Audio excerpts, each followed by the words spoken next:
पूर्णिमा को जगन्नाथ जी का जो मदन मोहन स्वरूप है, श्री मंदिर में विराजमान है मदन मोहन जी का स्वरूप, वो जगन्नाथ जी का उत्सव विग्रह है। वो मदन मोहन जी को पालकी में ले जाकर आज नौका विहार कराते हैं। वो लगभग 8 विग्रह है वहाँ पर जगन्नाथ जी के मदन मोहन स्वरूप में, और विग्रह भी है, बलदेव जी का है, राधा जी का, कई सारे विग्रह है। वो सारे विग्रहों को वहाँ ले जाकर जो नरेंद्र सरोवर है, जो उसको क्या बोलते हैं, नरेंद्र सरोवर का दूसरा नाम क्या? चंदन सरोवर। जो चंदन सरोवर है वहाँ पर उनको ये चंदन यात्रा के दौरान पानी में ले जाकर चंदन के जल में यहाँ पर डुबा के रखते हैं। बहुत गर्मी होता है और सेवा आत्मवत होगा, इसलिए वो लोग वहाँ पर उनको पंडा लोग जल के अंदर उनको निमज्जित करके रखते हैं। यहाँ तक कंठ तक लेके आते हैं मंदिर से, श्री मंदिर से। चंदन यात्रा के दौरान उनको वहाँ पर रखते हैं। हम जैसे चंदन लेप करते हैं, वो लोग वहाँ पर चंदन से घोला हुआ जो पानी होता है, ठंडा सा पानी, उसके अंदर उनको रखते हैं और उसके बाद शाम को निकाल के श्रृंगार करके आरती करके फिर वापस ले करके श्री मंदिर में जाते हैं। वो जगन्नाथ जी का नौका विहार स्थली है और आज का दिन वहाँ उनका नौका विहार लीला भी होता है।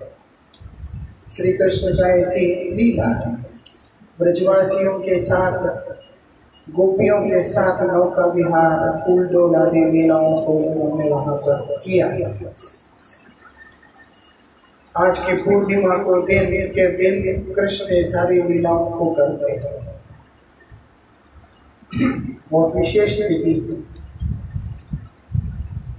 और उसके बाद सबसे महत्वपूर्ण हमारे लिए इसलिए भी है, आज माधवेंद्रपुरी पाद जी का और श्रीनिवासाचार्य का आविर्भाव तिथि है। माधवेंद्रपुरी कौन है?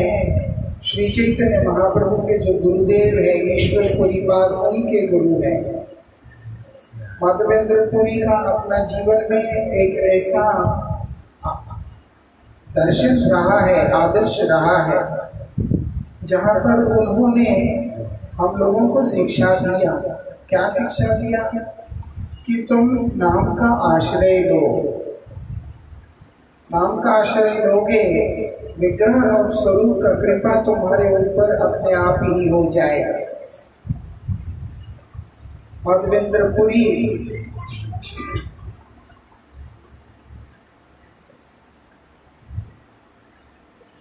जब श्री राधा जी और श्री कृष्ण चंद्र के उस दिव्य प्रेम की उन्माद अवस्था में विचरण कर रहे थे, उनके लिए और किसी चीज का वहाँ मांग नहीं रहा है। जैसे हमने कल प्रहलाद जी के विषय में सुना था। तो माधवेंद्रपुरी क्या करते हैं? आयाचित वृत्ति को अपना लिया जीवन के अंदर। उन्होंने आयाचित वृत्ति को अपना लिया। क्यों? क्योंकि साधन करते करते इतना भरोसा, इतना विश्वास भगवान के चरणों में हो जाता है कि ये मालूम पड़ जाता है कि मेरा रक्षा करता सब तो गोविंद ही है। जैसे रघुनाथ गोस्वामी जब जगन्नाथपुरी में आए थे, क्या किया? सिंहद्वार के बाहर खड़े होकर इंतजार करते थे। किस लिए इंतजार करते थे? शायद कोई भी आनंद बाजार से आ रहा होगा, वो मुझे देखेगा तो थोड़ा सा जगन्नाथ का प्रसाद को दे ही देगा, उससे मैं अपना जीवन निर्वाह कर लूँगा। कुछ समय के बाद उसको ये पसंद नहीं आया ये विचार। क्यों? वो स्वयं को बड़ी ही घृणित दृष्टि से देखने लगे कि एक ऐसी व्यक्ति जो बैठा है इस इंतजार में कोई आएगा देके जाएगा, कोई आएगा करके जाएगा।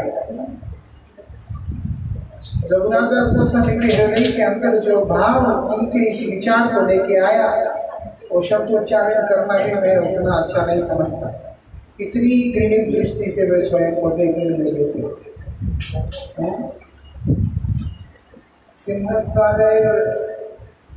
भिक्षा वेश्या आचरण, इस तरह का भाव उनके मन में आ गया। किस लिए आ गया? महाप्रभु के प्रेम के अंदर जैसी जैसी उन्मादता उनमें आ रहा है और सारे भरोसे धीरे धीरे धीरे धीरे समाप्त होने लगे। एक समय आ गया जहां पर किसी से कुछ भी नहीं मांग रहे हैं, कहीं से कुछ भी नहीं ले रहे हैं। क्या कर रहे हैं? मंदिर के पीछे जो जगन्नाथ जी के रसोई से उसको धोने के बाद गिरा हुआ प्रसाद जो बहते हुए आ रहा है पीछे नाली में, ऊपर का पानी गैया पी लेते थे। जो नीचे बैठ गया होता है चावल, आधा गला हुआ आधा सड़ा हुआ, उसी चावल को उठाकर पानी से धो के उसी को खा रहे हैं। ऐसी नौबत क्यों आएगी? राजपुत्र है, 20 लाख स्वर्ण मुद्राओं का उनके पास साल में कमाई हुआ करता था। इतने धनी होकर ऐसे क्यों कर रहे? उसका पीछे एक ही कारण है, महाप्रभु के चरणों में प्रेम। जब कृष्ण प्रेम की उन्मादता अंदर आ जाता है तो स्वाभाविक रूप से जगत से व्यक्ति विरक्त हो जाता है। वहां पर उनको संसार नहीं अच्छा लगता। इसीलिए हमारे पूर्व आचार्य श्री भक्तिविनोद ठाकुर ने जब 7वां श्लोक चैतन्य शिक्षाष्टक की व्याख्या में बताया, जिसके अंदर बतलाते युगायतम निमेषेण चक्षुषा प्रावृषायतम वाले जो श्लोक है, उसकी व्याख्या में बताते हैं क्या बोल रहे हैं? आज ये संसार को नहीं लगे भागो। हम चाहे 1000 बार बोले दुनिया ठीक नहीं है, दुनिया में आनंद नहीं है, दुनिया में सुख नहीं है, दुनिया में ये नहीं है, वो नहीं है। सुनने को अच्छा लगता है, प्रैक्टिकल में इसको छोड़ा नहीं जाता। ये सिर्फ सुनने के लिए अच्छा लगता है, प्रैक्टिकल में नहीं अच्छा लगता। लेकिन जब भगवान का नाम का गान करते करते करते एक ऐसी अवस्था आ जाता है हमारे अंदर, नाम प्रभु का कृपा से, तब आचरण में ये बात आता है। क्या आता है? एक ही चीज दिखाई देता है, कहाँ जाए कृष्ण मेरे चिंतन, कहाँ जाऊं कृष्ण को कहाँ पे पाऊं, सब समय यही सोच, यही चिंता, यही विचार, और कोई चीज दिमाग में या मन में आता ही नहीं। ऐसे ही माधवेंद्रपुरी भी जब कृष्ण प्रेम की उस उन्माद के अंदर डूब गए हैं, उनको भी किसी से कुछ मांगने की इच्छा होता है। नहीं तो शंकराचार्य जी महाराज कहते हैं जीवन के अंदर कुछ भी समाप्त हो सकता है, आशा नहीं शेष होता है। एक उम्मीद, एक चाहत कभी भी समाप्त नहीं होता। मुझे कुछ नहीं चाहिए लेकिन ये एक हो जाए, मुझे कुछ नहीं चाहिए, ये एक वो हमेशा बना रहता है। यही संसार का नीति है, यही संसार का रीति है। ऐसा ये कब जाके समाप्त होता है? जब हमारा मन गोविंद के श्री चक्र में जाके लग जाता है। एक बार जाके लग गया, स्थापित हो गया। माधवेंद्रपुरी पाद का ऐसे ही अवस्था था। इसीलिए माधवेंद्रपुरी पाद के पास किसी से कुछ मांगने के लिए समय नहीं, और वही उनका आयाचित वृत्ति बन चुका है।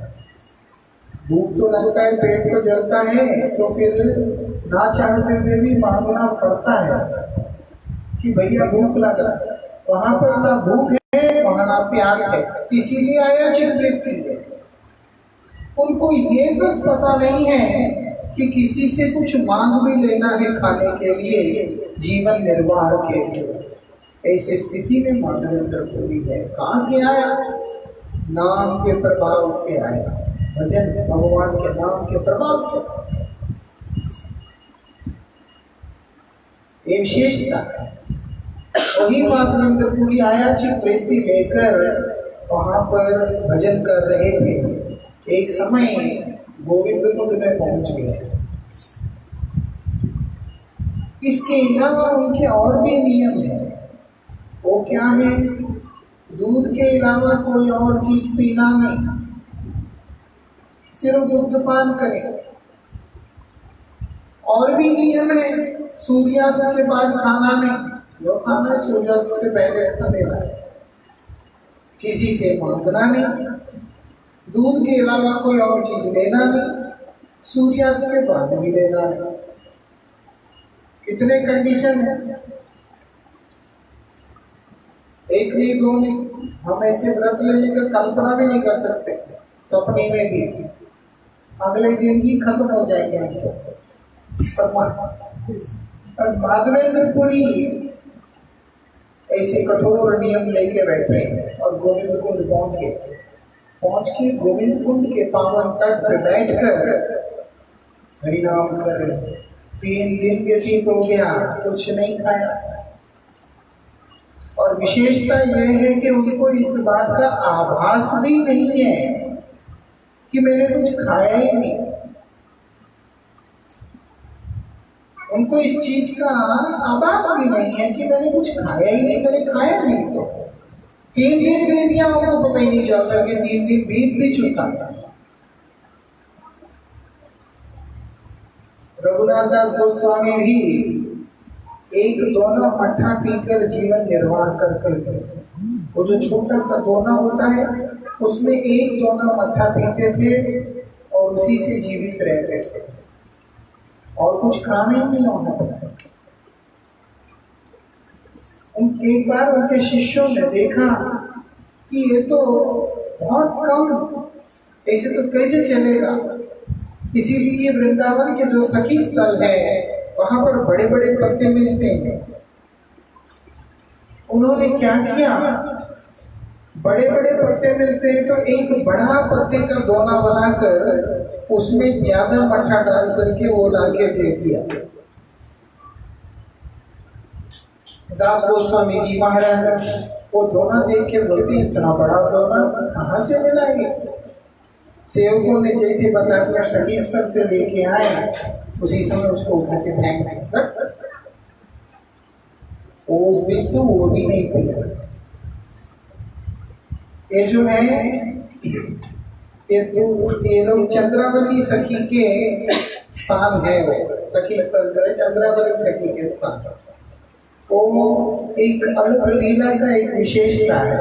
उस दिशा में हम जाएंगे, लेकिन राधा रानी के पक्ष के हैं रघुनाथ दास गोस्वामी, इसीलिए चंद्रावली के पक्ष का ये बात जैसी पता चला और कहना कहाँ से है, वो नहीं खाता, वो भी नहीं खाया।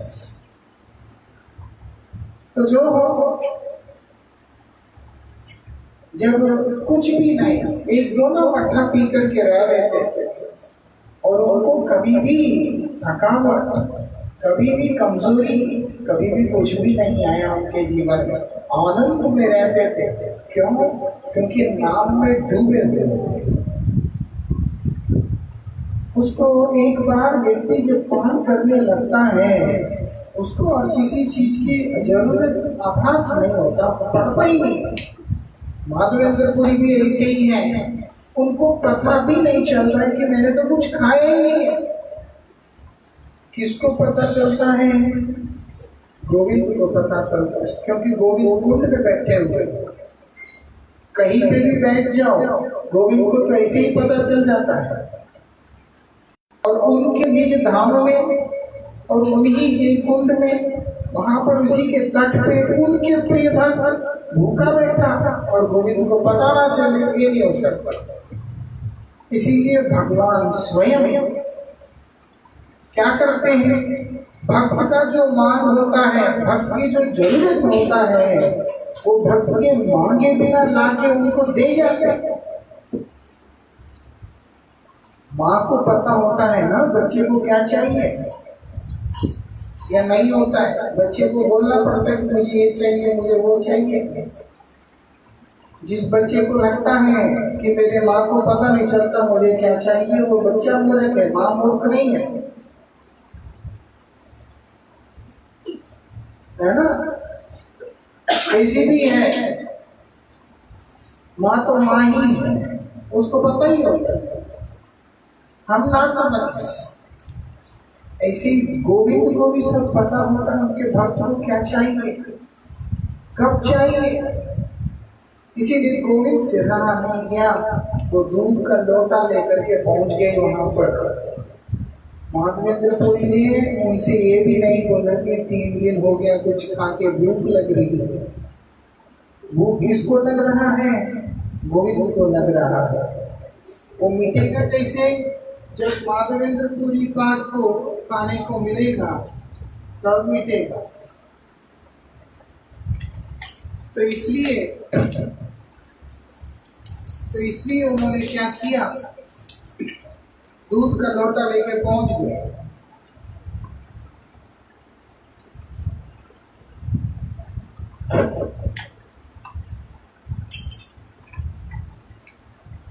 जब दूध का लोटा लेके पहुंच गए और उनको दे दिया कि ये लोग पियो इसको। अब माधवेंद्रपुरी बात पूछते, आपको किसने बता दिया कि मैं भूखा हूं? भगवान है, चतुर है, तो कहते हैं गांव की महिलाओं ने बता दिया। यहाँ पानी लेने आई, उन्होंने बताया पी लो इसको, मैं बाद में आके ले जाऊंगा।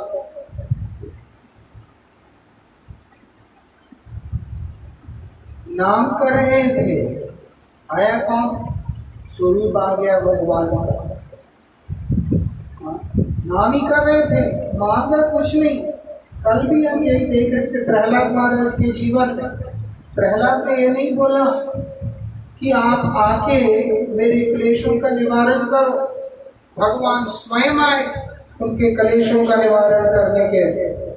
इसीलिए प्रहलाद जी के बारे में आता है, प्रहलाद क्लेश नाशाय, प्रहलाद जी के क्लेशों को नाश करने के लिए जो स्वरूप भगवान ने धारण किया है। इसीलिए हरिभक्त विलास के अंतर्गत, शास्त्रों के अंतर्गत इस बात को जोर देके कहा, भगवान नरसिंहदेव को प्रसन्न करना है तो पहले प्रहलाद को प्रसन्न करो, प्रहलाद की सेवा में जाओ। क्योंकि भगवान नरसिंहदेव किसी के लिए नहीं आए हैं, केवल प्रहलाद के लिए आए हैं। भगवान केवल अपने भक्त के लिए आते हैं। इसीलिए आप देख सकते हो ब्रह्मादि देवता प्रहलाद को, भगवान को प्रसन्न करने का प्रयास कर रहे हैं, लेकिन भगवान बिल्कुल प्रसन्न नहीं हो रहे हैं, शांत नहीं हो रहे। शांत नहीं हो रहे, उल्टे जितना वो लोग स्तुति करते हैं उतना ही जोर से भगवान उनके ऊपर गरज रहे हैं। लेकिन जब प्रहलाद सामने गया, स्तुति भी नहीं किया, केवल उनके सम्मुख में गया, उन प्रहलाद के दर्शन मात्र से ही भगवान का क्रोध शांत हो गया। अभी तो स्तुति भी नहीं किया। ये इस बात का प्रमाण है, ये इस बात का प्रमाण है, इस बात का ये प्रमाण है कि भगवान केवल मात्र प्रहलाद के लिए आए हैं और आते हैं। ऐसे ही माधवेंद्रपुरी, उनके लिए भगवान स्वयं आए, दूध का लोटा लेके पहुंच गए वहां पर और माधवेंद्रपुरी को दे दिया। इतना प्यारा बालक, इतने सुंदर शब्द, इतना मृदुल उसके वचन, सुनते सुनते माधवेंद्रपुरी इतने मुग्ध हो गए, उनके हाथ में लोटा पकड़ा करके चला गया, ये बोलकर कि मैं आऊंगा लेने। जब माधवेंद्रपुरी उस दूध को पान करते हैं, काफी समय से दूध ही पी रहे हैं, लेकिन आज जो दूध पी रहे हैं उनको कुछ अलग सा अनुभव हो रहा है, जो कि इससे पहले कभी हुआ नहीं। इससे पहले उनको कभी ऐसा अनुभव हुआ नहीं। एक अद्भुत सुगंध, क्यों? गोविंद के स्पर्श होने के कारण वो चिन्मय हो गया। उस दूध को पीते पीते माधवेंद्रपुरी का जब ध्यान सब शेष हो गया, माधवेंद्रपुरी उसी दिशा की तरफ देख रहे हैं, जो बालक इस दिशा में चला गया ये बोल के कि मैं आऊंगा, उसको देखना है। बार बार मन में आता है कि मेरा मन सहज वैरागी मन है, मुझे किसी चीज में रुचि है ही नहीं है, लेकिन एक बालक मुझे अपने ओर इतना आकर्षित करता है। कौन है?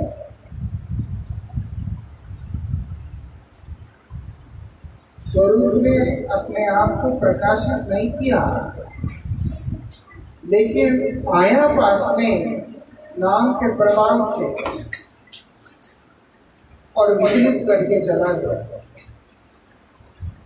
आगे ही गोविंद के नाम में उन्मत्त होकर रहने वाले माधवेंद्रपुरी पाद आज गोविंद ही सामने आकर दूध दे के चले गए हैं। अब उनसे रहा ही ना गया। अब क्या करते हैं? उसी दिशा में देख रहे हैं। बुजुर्ग तो थे ही, जब काफी देर होने के बाद थक गए और उनको तंद्रा ही थोड़ा सा, क्या देखते हैं? उसी समय के अंदर गोविंद उनके सपने में आके कहते हैं कि माधवेंद्रपुरी, मैं ही वो गोविंद, मैं जो आया हूँ, मैं कौन? मैं गोपाल। कौन सा गोपाल? गोवर्धनधारी, जिसने गोवर्धन पर्वत को धारण किया। वज्रनाभ ने स्थापना किया मुझे, लेकिन बाद में मलेच्चों के भाई से मुझको इसके नीचे सेवकों ने रख दिया। तब से मैं तुम्हारा ही इंतजार कर रहा हूं। क्या? और कोई भक्त बचा नहीं? भगवान भी ऐसे ही हैं। भगवान केवल मात्र प्रणय भक्तों का सेवा लेते हैं, प्रणय भक्तों का सेवा लेते हैं। आज एक भक्त ने मुझको खबर दिया कि मैंने सुना 64 माला ना करने पर महाप्रभु हाथ से ग्रहण नहीं करते, क्योंकि जितना भी मैं प्रसाद बनाता हूँ उससे जो है हमारे परिवार में कई लोगों के जीवन में परिवर्तन तो आता दिखता नहीं है। तो किसी ने मुझे बताया कि तुम जो भोग बना रहे हो, अर्पण कर रहे हो, भगवान स्वीकार ही नहीं कर रहे। फिर मुझे पूछा कि इसके बारे में आप कुछ कहिए मुझे। ये बात बिल्कुल सत्य है। श्री चैतन्य महाप्रभु ने इसे कहा कि जो 1 लाख हरिनाम नहीं करता, मैं उसके हाथ से ग्रहण नहीं करता। महाप्रभु ने बात कहा, लेकिन इसको हम लोग ढंग से समझना होगा। यहाँ पर सिर्फ संख्या का ही जोर नहीं है। एक मशीन को जैसे चलाता है, ऐसे समर्पण के ऊपर भी जोर है। समर्पण बहुत ज्यादा जरूरी है। श्री चैतन्य महाप्रभु यही उपदेश के अंदर यही पे आता है, चैतन्य चरितामृत में आता है कि बहुत जन्म तक अगर श्रवण कीर्तन स्मरण आदि करने के बावजूद भी भगवत प्रेम का अधिकारी हम हो ही नहीं सकते। क्यों? यांत्रिक कर्मों के ऊपर जोर नहीं दिया। हरिनाम करना अत्यंत आवश्यक है। 1 लाख हरिनाम करने की आवश्यकता है, लेकिन साथ में श्रद्धा युक्त होकर करने की आवश्यकता है। श्रद्धा के साथ युक्त होकर करना होगा, तब जाकर के वो नाम का कुछ नहीं, बहुत कुछ लाभ हम लोगों को प्राप्त होता है। नहीं है केवल मात्र हमने एक यंत्र की तरह ही भोग बना के खिलाना, ठीक है, हरिनाम करना है, ठाकुर जी का सेवा करना है, तो एक यंत्रिक जीवन जैसे रोबोट काम करता है, ऐसे काम करने से प्रीति का कभी भी उद्गम नहीं होता है, प्रेमोद्गम नहीं होता है। शादी कर ली आदमी ने, लड़की को लगता है कि अब मेरे जीवन के साथ समझौता हो गया, अब मुझे रसोई करना, पति को खिलाना, सास ससुर का सेवा करना, ये मेरा धर्म है, बस करी जा रही मशीन की तरह। उसके बीच में कोई एक्सप्रेशन नहीं, कोई फीलिंग नहीं, कोई इमोशन नहीं, कुछ नहीं है। हाँ, तो प्रेम कहाँ से होगा? नौकर थोड़ा रखा है, आदमी बहू लेके आया, पत्नी लेके आया, ऐसे ही भक्ति भी है।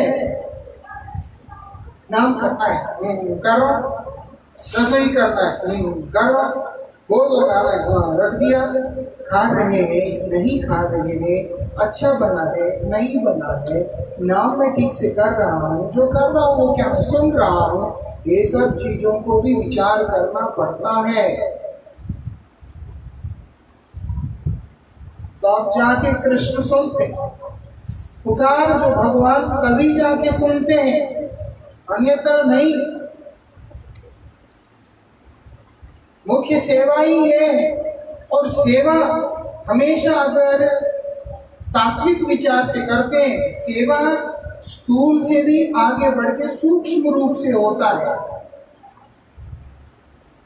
सूक्ष्म सेवा होता है, और वो सेवा की और गंभीर और धीरे धीरे धीरे साधन हमको नित्य सेवा में लेके जाएगा। उसके लिए नित्य सेवा में जाने के लिए हम लोगों को केवल मात्र यहाँ तक हम अपने आप को दायरे में बांध करके रखते हैं और उसी को हम लोग सेवा समझते हैं, वो पूर्णता उसके अंदर नहीं आता। और दूसरी बात, जरूरी नहीं है कि हमने महाप्रभु ने कहा है तो उनको जबरदस्ती स्वीकार करना ही होगा। वो तो भगवान है, पूर्ण स्वतंत्र है, उनकी इच्छा है, वो किसी से भी कुछ भी कभी भी ग्रहण कर सकते हैं। उनको ग्रहण करने का पीछे जो आधार है वो है केवल प्रेम। जिसके हृदय में जितना गंभीर प्रेम की लालसा है, उसकी प्रार्थना, उसका सेवा उतना जल्दी गोविंद स्वीकार करते हैं, गौरव स्वीकार करते हैं। इसीलिए यहाँ पर जोर ये देना चाहिए, मैं नाम तो कर रहा हूँ लेकिन साथ में प्रेम से कर रहा हूँ कि नहीं। इसीलिए आप देखेंगे भगवत गीता जी के अंदर ये बताया, अभ्यास और वैराग्य दो बातें हुआ। अभ्यास क्या है? नाम करने का अभ्यास, संख्या पूर्वक नाम गान नाती भी जो है श्रीनिवासाचार्य ने लिखा, उसका जो अभ्यास कि मुझे इतना नाम करना है, उस नाम संख्या को क्या मैं पूरा कर रहा हूँ कि नहीं, एक। और उसके बाद सेवा जो मेरे लिए मैंने करना है उसको मैं ठीक से कर रहा हूँ कि नहीं, दो। साथ में वैराग्य, वैराग्य विहीन अभ्यास जो होता है वो इतना फलदायी नहीं होता है, और अभ्यासहीन वैराग्य का भी कोई अर्थ होता नहीं है। इसीलिए गीता में भगवान ने दोनों को रखा। पंडित जी, अभ्यास और वैराग्य दोनों को रखा।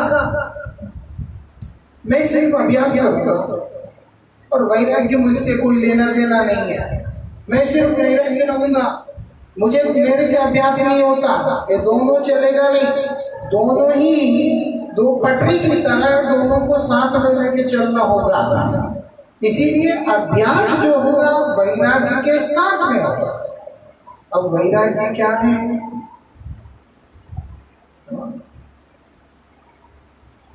वैराग्य का मतलब क्या है?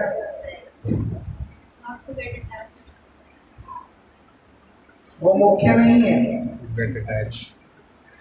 परम गुरु महाराज जी इसके लिए बोलते हैं वैराग्य मतलब क्या है? विगत राग को वैराग्य नहीं कहा, क्योंकि राग विगत है, ठीक है, तो उसके अंदर द्वेष आ सकता है। भाई राग और द्वेष दोनों है। वैराग्य में अगर राग से भी बैठा आदमी तो उसके अंदर द्वेष आने की संभावना है। ये द्वंद से अतीत होके उठना होगा। इसीलिए परम गुरु महाराज जी के दृष्टिकोण से वैराग्य शब्द का अर्थ ही अलग है। वो क्या बोलते हैं? विशिष्टे परम पुरुषे अनुराग, सही हो वैराग। विशिष्ट विशेष रूप से परम पुरुष गोविंद के श्री चरणों में अनुराग। अभ्यास वैराग्य का मतलब है अभ्यास के साथ में हमने क्या डालना है? भगवान से प्रेम करने की वृत्ति को हमारे अंदर लेके आना है। अगर हम किसी से द्वेष करते हैं तो किसी से प्रेम करते हैं, किसी से प्रेम करते हैं मतलब है कि किसी से द्वेष करते हैं, है ना? तो इसीलिए ये इसको मुख्य उसमें दिया नहीं है। संसार में प्रेम ही राग का द्वेष है। राग होता है जब तक मेरे अनुसार तब तक अच्छे लगते हो, और ये प्रेम में समर्पण त्याग होता है। संसार में प्रेम या भगवान के पास है या कुछ छोटे के संतों के पास है। आम इंसान के जीवन में संसार में प्रेम नहीं है। प्रेम राग और प्रेम अंदर राग में स्वार्थ होता है, प्रेम में समर्पण त्याग होता है। और जिसका ये प्रश्न है उसको सामने कथा भी सुननी चाहिए, वो भी भक्तों के मुख से, जो प्रेमी भक्त की, जो तब जाके हृदय में प्रेम जागा। अगर कथा नहीं सुनोगे तो ना नाम जप होगा ना हृदय में परिवर्तन होगा। नाम के बल पे अपराध भी नहीं करना चाहिए। ये भी उसको कि मैं उसको जब तक पता नहीं चलेगा मेरे जीवन की कमियां क्या है, वो नाम के साथ अपराध भी करेगा तो कैसे उसके अंदर प्रेम उत्पन्न होगा? उसको बहुत चीजों में सावधान रहना पड़ेगा। उसको ही नहीं प्रोजी, बात ये है कि उसका सिर्फ एक नाम है, मैंने सबके लिए है। बात है कि उसका नहीं है, वो सिर्फ एक बात है। मैं से बोला कि सामने कथा भी सुननी पड़ेगी, प्रेमी भक्तों की चरित्र सुनने पड़ेंगे, तब घाव पैदा होते हैं। बार बार सुनने से लोग नहीं करते हैं। बोलो पढ़ने को पढ़ते नहीं, सुनने को सुनते नहीं है। नाम से फिर नहीं होता जो अफेक्ट होना चाहिए। यही उनका तो सौभाग्य है, यही उनका सौभाग्य है। बात ये है कि उनका सौभाग्य का कारण ही ये है। तो इसलिए बात ये है, समझ में आया? तो हाँ, क्या बोल रहा था? तो इसलिए जो है यहाँ पर इस जगत के अंदर प्रेम का स्थान है नहीं, लेकिन राग को ही हम लोग प्रेम समझते हैं। वो हमारी अल्पबुद्धि है। हम लोग राग को प्रेम समझते हैं। जरूरी नहीं कि राग मतलब प्रेम नहीं होता, ठीक है? तो मुख्य बात यह है यहाँ पर कि संसार के प्रति ये जो राग द्वेष वाली जो अवस्था है उससे निकलकर भगवान के चरण में प्रेम करने की जो अवस्था उसको लाना होगा। वो कैसे आता है? फिर उसके सिर्फ वैराग्य का अंग, जैसे अभ्यास का अंग क्या है? सेवा का वृत्ति अपने अंदर बनाना, वही अभ्यास है। कि हरिनाम करना ये अभ्यास है, सेवा करना ये अभ्यास है, जो क्रिया है। अभी वो करने की जो वृत्ति हमारे अंदर कहाँ से आता है? वैराग्य के मार्ग पे चलने से आता है। वैराग्य का मार्ग में दो काम होते हैं, एक राग विहीन होना, दूसरा जो मुख्य है वो है भगवान से प्रेम करना। ये दोनों ही चीज हमें कहाँ से प्राप्त होता है? वही प्रभु जी अभी बता रहे थे। साधु संग बैठकर जब हम हरिकथा श्रवण करते हैं तभी वो अवस्था हमारे जीवन में आता है। इसीलिए हरिकथा श्रवण हमें अत्यंत एक आवश्यक कार्य है जो हम लोगों को करना होता है। कहाँ जाके करना होता है? भक्तों के पास जाके करना होता है। कि कौन से भक्तों के पास? ऐसे जो वैराग्य युक्त भक्त हैं, मतलब ऐसे भगवान से के प्रेम में जो बैठा हुआ जो प्रेमी भक्त होते हैं, उनके पास जाकर जब हम लोग प्रार्थना करते हैं, उनके कृपा से वो वैराग्य हमारे अंदर आता है। हाँ, जब उनकी कृपा से। इसीलिए हरिकथा सुनने की बहुत ज्यादा जरूरत है, क्योंकि ये हरिकथा हमें प्रेरित करता है अभ्यास करने का। ये हरिकथा हमें प्रेरित करता है हमारे जीवन के अंदर उस वैराग्य को पैदा करने का। जब हरिकथा नहीं, और हरिकथा भी कहाँ? साधुओं के पास जाके। इसीलिए भगवान स्वयं माता देवहूति को बतला रहे, सताम प्रसन्नान ममवी के संविदो, तुम जाके मेरे जो प्रिय भक्त होते हैं उनके पास जाओ और मेरे वीर्यवती कथा को श्रवण करो। उससे क्या होगा? भवन्ति हृदयकर्म रसायन कथा, वो जो कथा है हृदय को और कर्ण कुहरों को परितृप्त करने वाला हो जाता है। ये बात है। क्यों? अंदर का जो राग है, अंदर का जो द्वेष या राग करने की जो वृत्तियां हैं, वो सब उठा के बाहर फेंक देगा। और क्या करेगा? भगवान को प्रेम करने के लिए जो हृदय की जिस परिवेश की जरूरत है उसका गठन कर देगा। रघुनाथ दास गोस्वामी बोलते हैं कि मेरे हृदय के अंदर भगवान को बिठाने के लिए कौन मेरे ऊपर कृपा करेंगे? श्री चैतन्य महाप्रभु के जो निजजन हैं, वही आकर मेरे हृदय के अंदर बैठा हुआ ये जो प्रतिष्ठा रूपी चंडालिनी उसको उठा करके बाहर फेंकेंगे और इधर भगवान को विराजमान करने के लिए मेरे हृदय को योग्य बनाएंगे, मेरे हृदय को उसके अनुरूप बनाएंगे।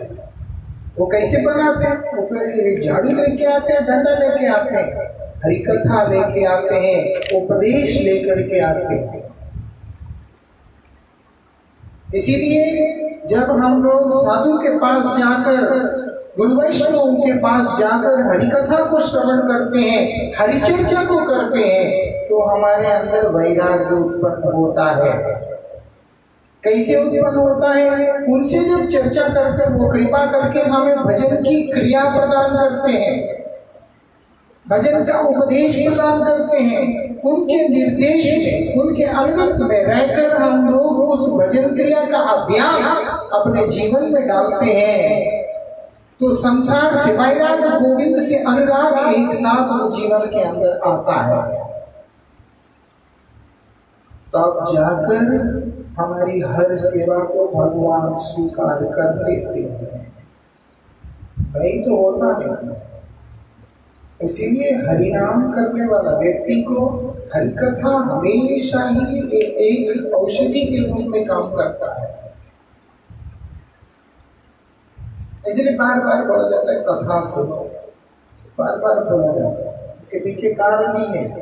नहीं सुनेगा तो वो 4 दिन का ही भक्त होगा, बस शुरू के 2-1 दिन अच्छा लगता है, उसके बाद बस शेष। उसके बाद तो उसके भजन साधन को भोग पड़ गया होता है।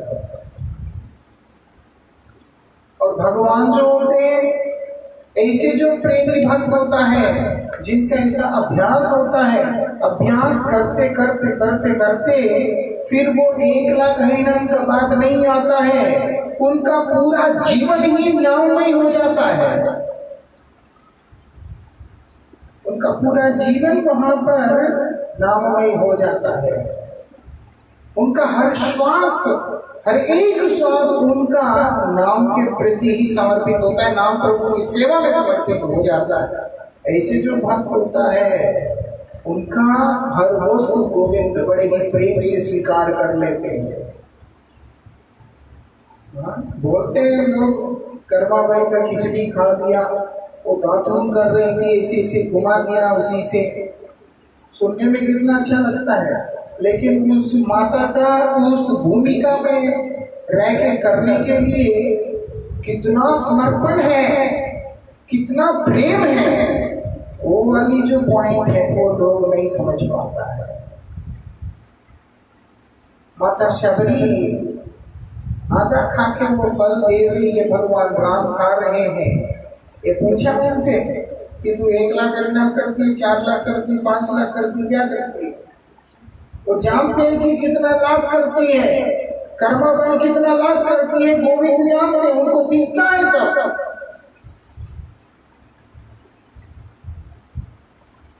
सबका भजन साधन भगवान को दिखाई देता है। भगवान को कोई धोखा नहीं दे सकता। ये दुनिया में कर सकते हैं किसी को, लेकिन वहां नहीं कर सकता। वहां भगवान सब देख लेते, सब समझ जाते हैं कौन कितना पानी में है, कौन कितना ऊपर में है। तो इसीलिए वो भक्ति हमारे अंदर लाना होगा, वो समर्पण हमारे अंदर लाना होगा। उसके लिए ये 2 काम जीवन भर करते रहना होगा। एक अभ्यास क्या करेंगे जब हमारा उनके साथ संबंध ही नहीं है। इसीलिए बताया कि तुम जो है उस संबंध को जागृत करने के लिए वैराग्य साधन करो, जो कि भक्तों के पास जाओ, हरि कथा का सुनो, हरि चर्चा करो और उनके निर्देश के अनुसार भगवान का सेवा का अभ्यास अपने जीवन में डालो। श्री चैतन्यामृत में भी इसी बात को बताया। आदो श्रद्धा तथा साधु सब भजन क्रिया अनर्थ निवृत्ति, रुचि निष्ठा आसक्ति भाव प्रेम। सीधा प्रेम नहीं है, श्रद्धा। सबसे पहले श्रद्धा पैदा करो। कहाँ से आता है श्रद्धा? साधु संग में जाके श्रद्धा उत्पन्न होता है, हरि कथा में जाके श्रद्धा उत्पन्न होता है। हरि का महिमा सुनकर, हरि गुणगान सुनकर हमारे हृदय के अंदर श्रद्धा उत्पन्न होता है। वो भगवान का वो हरि कथा, वो हरि गुणगान कौन सुनाता है? ऐसे ही महापुरुष सुनाते हैं, गुरु वैष्णव सुनाते हैं। वहां पर जाना होता है, सुनने के बाद श्रद्धा होगा, श्रद्धा होने के बाद साधु संग होगा। तब हमको जो भजन की क्रिया मिलता है वही उसी को अभ्यास करना होता है। तब जाकर के हम लोगों को क्रमोन्नति में प्रेम प्राप्त होगा, जो कि प्रयोजन है। जो माधवेंद्रपुरी के अंदर वो प्रेम है, इसीलिए गोविंद ने माधवेंद्रपुरी को ही चुना। क्या कहते हैं? माधवेंद्रपुरी तुम्हारा ही इंतजार में कर रहा था कि कब आएगा माधवेंद्रपुरी और मुझे कब यहाँ से बाहर निकालेगा। इसीलिए तुम मुझको यहाँ से बाहर निकालो और मेरा सेवा करो। अब माधवेंद्रपुरी अगले दिन के सुबह ही गांव के अंदर जाके सबको बुलाते गोविंद कुंड के पास। अन्य और गांव में जितने भी लोग हैं सबको आवाज दे के बुला रहे कि आओ भैया सारे, तुम्हारे यहाँ का जो देव है वो यहीं पर बैठे हैं, निकालना उनको बाहर। सब गए माधवेंद्रपुरी के निमंत्रण पे। जाके उनको देखा तो नीचे बहुत सुंदर विग्रह भगवान का विराजमान है। वही अभी श्रीनाथ जी में है। श्रीनाथ जी में जो विराजमान है विग्रह, वही विग्रह है। अभी वो नीचे से बाहर नहीं आते हैं, खड्डे में से पूरा खड्डा तो खोद दिया, विग्रह को पता कर लिया कि विग्रह यहाँ है, लेकिन बाहर नहीं आते। क्या करें? फिर माधवेंद्रपुरी को उस खड्डे में नीचे उतारा माधवेंद्र पुरी उनको प्रणाम किया, विग्रह को स्पर्श करके बोलते हैं कि प्रभु ऊपर तो चलिए। तब विग्रह इतना हल्का हो जाता है और फिर वो उठ करके ऊपर लेके आते हैं, विग्रह को ऊपर लेके आते हैं। कुछ बार भारती महाराज जी से सुना, 3 तरह से पत्थरों को बड़े बड़े रख के उसके सपोर्ट देके उनको खड़ा करना पड़ा था, विग्रह को सपोर्ट देके खड़ा करना पड़ा। महाराज जी मुस्कुराते हुए कहते हैं कि सब कुछ कर सकते हैं, अनंत ब्रह्मांडों के मालिक भी अपने आप खड़े भी नहीं हो सकते, वही तो प्रेम है। अभी विग्रह रूप में है तो सारी सेवा भक्त को दे दिया कि तुम जैसे रखोगे मैं वैसे ही रहूंगा। लेकिन इतना निर्भर भगवान हरेक पे नहीं होते, भगवान वहीं पे निर्भर होते हैं जहां पर भगवान की भगवत्ता में हानि नहीं होता। समझ में आता है? मैं जैसे मर्जी सेवा कर लूंगा और भगवान को स्वीकार करना पड़ेगा, ऐसी मजबूरी उनके पास नहीं है, क्योंकि भगवान किसी का नौकर नहीं है। भगवान तो भगवान है, हम सब उनके नौकर। लेकिन कहाँ जाके भगवान झुक जाते हैं? जहां पर जाकर उनकी भगवत्ता के ऊपर हानि नहीं होता।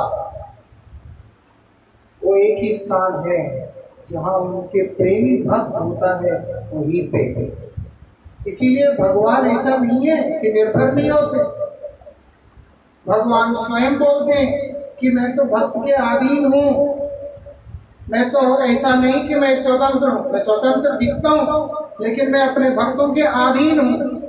जैसे मेरे भक्त मुझसे चलाते हैं, जैसे मेरे भक्त मुझसे कराते हैं, मैं वही करने को तैयार हो जाता हूँ। क्यों? भक्त के पास भगवान की भगवत्ता का हानि नहीं होता, वो भगवान ही रहते हैं। अर्जुन का रथ को चलाने के बाद भी गोविंद तो गोविंद ही है।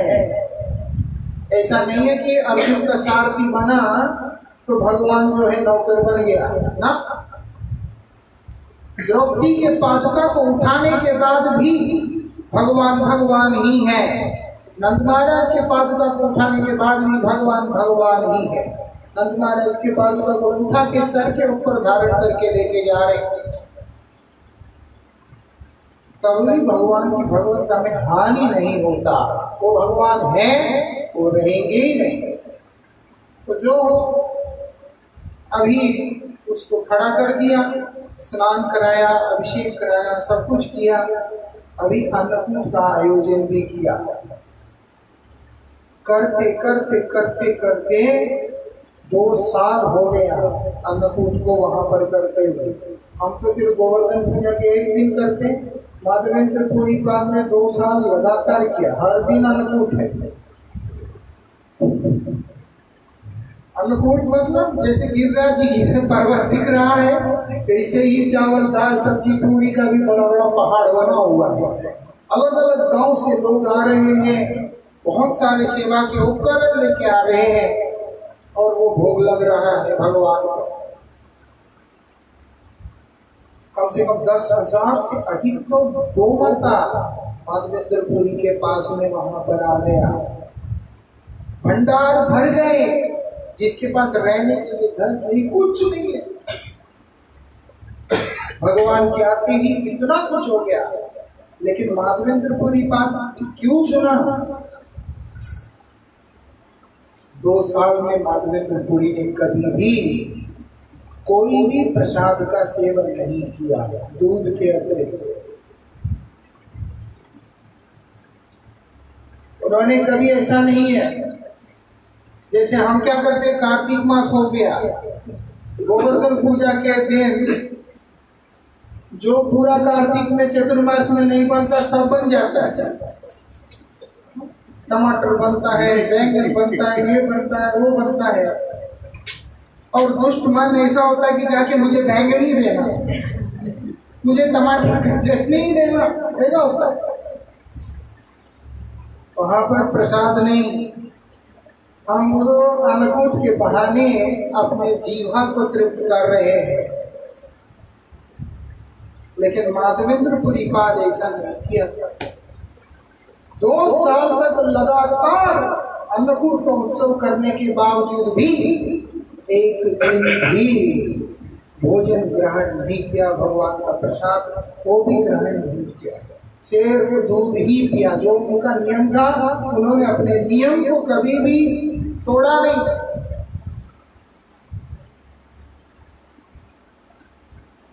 बनाया, दुनिया को खिलाया, सभी भक्तों को खिलाया, खुद क्या खाया भैया?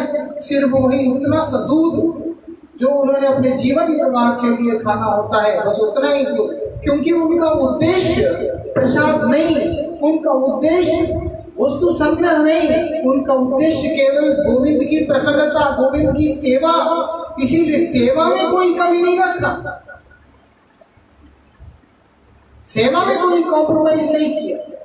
हम क्या करते हैं, एकादशी को तो कोई चावल खाने वाला है नहीं, चलो जी अब ठाकुर जी को भी एकादशी का बना के लगा दो, है ना? नहीं कर पाते, बात की बात है। वो विचार भी हृदय में आता नहीं है, अरे ठाकुर जी को तो कम से कम चावल दाल कुछ तो बनाते, वो विचार भी आता नहीं कर पाते, अलग बात है।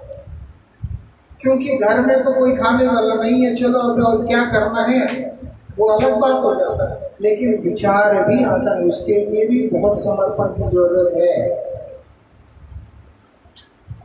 कई जगह होता है चतुर्मास में तो टमाटर नहीं खाते, ये नहीं खाते, वो नहीं खाते, लौकी नहीं खाते, इसीलिए 4 महीना ठाकुर जी के लिए भी नहीं बनता है। ऐसे क्यों? वहां पर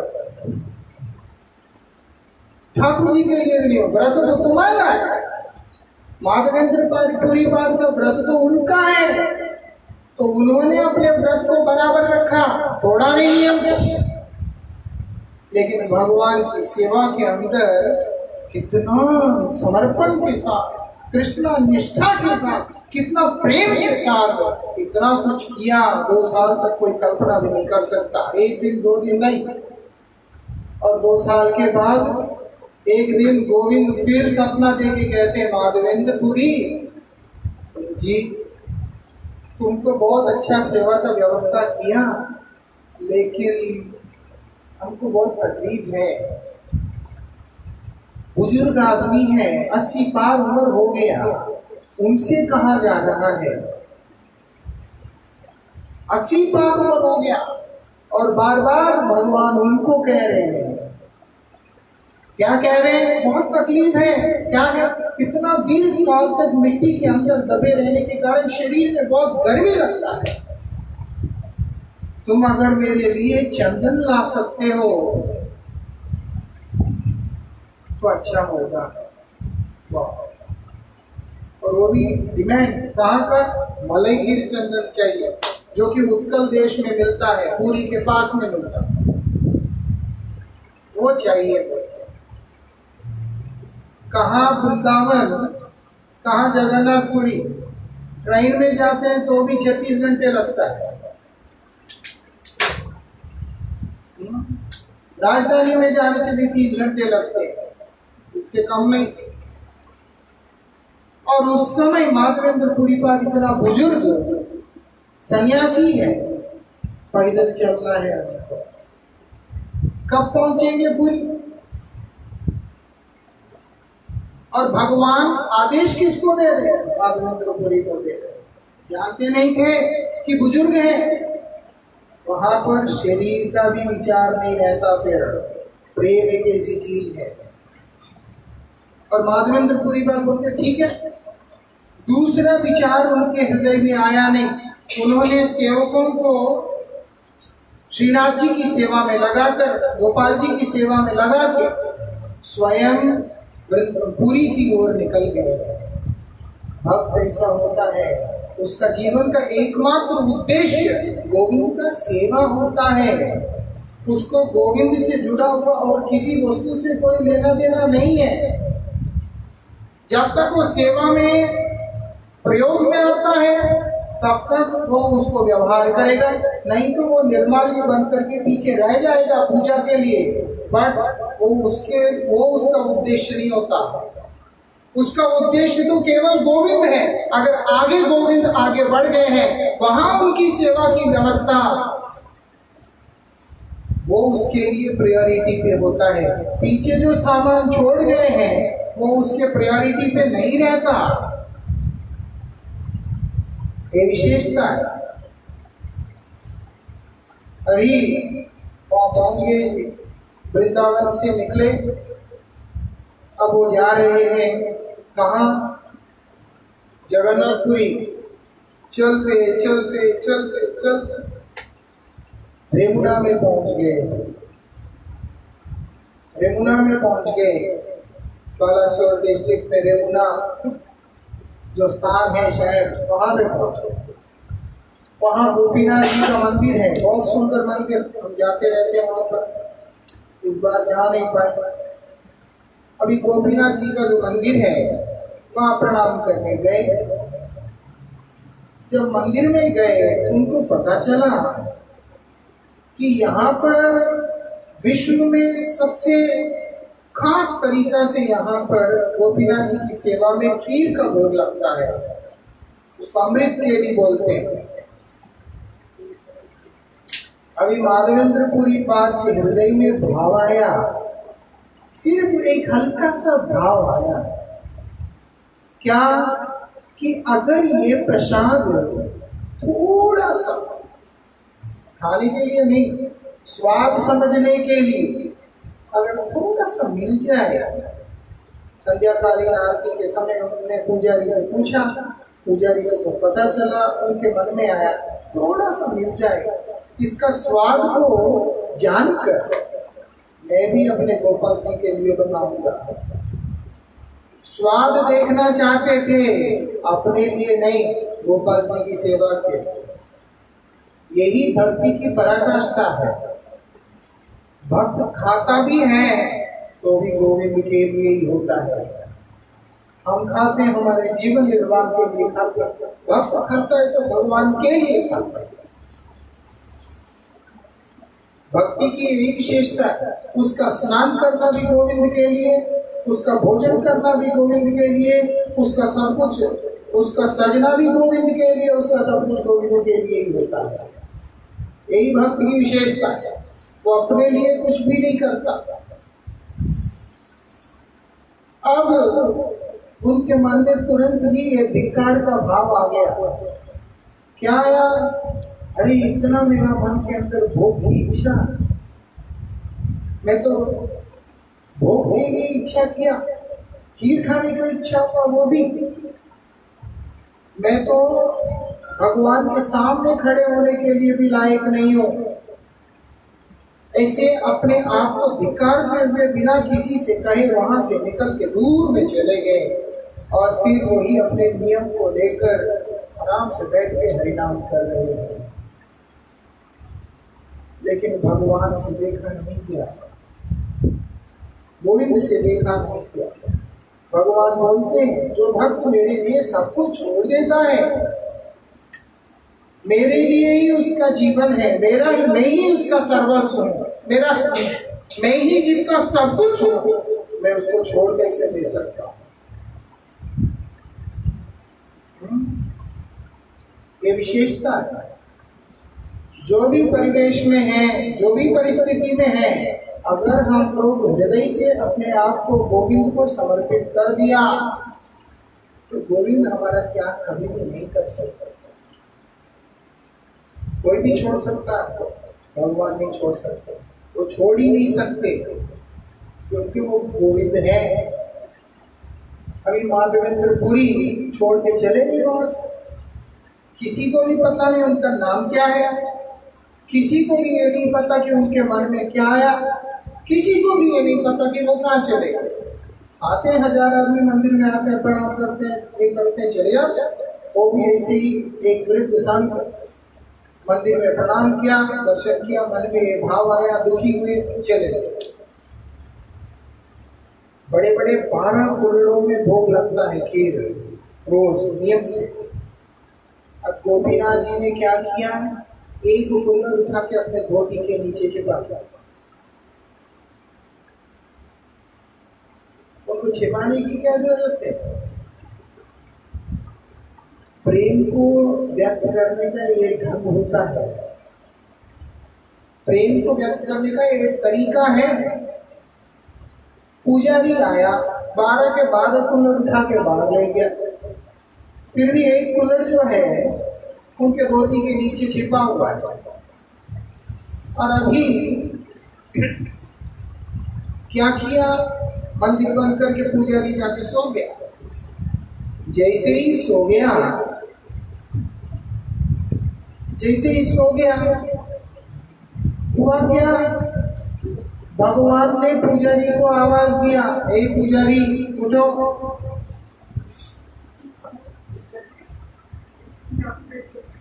ए पुजारी उठो।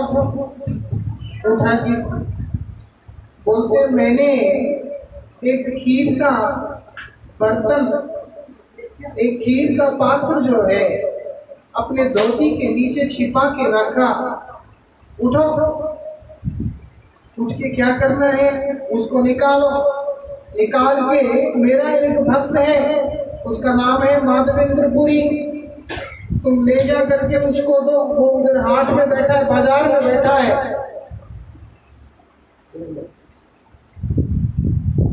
बाजार में बैठा। ये सब चीजें होते रहते हैं, भाग्यशाली के जीवन में होते हैं। एक समय की बात, यहीं पे रहते थे हम 17 नंबर में, तो मैं ठाकुर जी का सेवा करता था, शालिग्राम जी का। मुझे